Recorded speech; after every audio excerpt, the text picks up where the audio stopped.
احادیث مبارکہ کی روشنی میں شب برات کی کیا اہمیت ہے؟ کیا اس رات کی عبادت ٹھیک ہے؟ شب برات کا روزہ رکھا جاتا ہے، اس کی صحیح حیثیت کیا ہے؟ شب کا روزہ تو کبھی ہوتا ہی نہیں، یہ آپ نے شب برات کا روزہ کیسے لکھ دیا؟ شب رات کو کہتے ہیں نا۔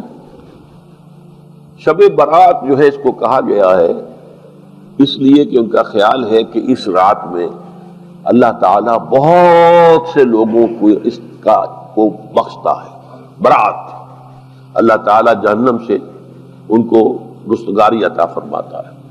اس کے ضمن میں جو صحیح احادیث صرف ایک ہے، اور وہ یہ ہے کہ حضرت عائشہ صدیقہ رضی اللہ تعالیٰ عنہ بیان کرتی ہے کہ ایک روز حضور کی میرے ہاں شب باشی کی باری تھی، لیکن میری رات کو آنکھ کھلی تو حضور نہیں تھے موجود، تو مجھے تشویش ہوئی کہ آپ کہاں گئے؟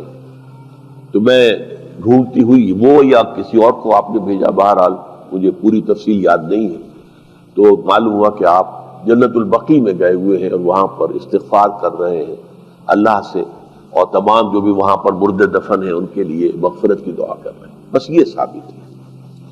باقی اب اس میں جو ہے ہندوؤں سے ہم نے مانگ لی دیوالی، تو دیوالی جو ہے وہ روشنی کی جا رہی ہے اور بتیاں جلائی جا رہی ہیں، تو مختلف لوگوں سے ہم نے بورو کی ہیں چیزیں، جیسے عید میلاد النبی ہے وہ ہم نے کرسچن سے بورو کر لی، یا شیعوں کے تعزیوں کا توڑ کرنے کے لیے ہم نے بات بنا لی۔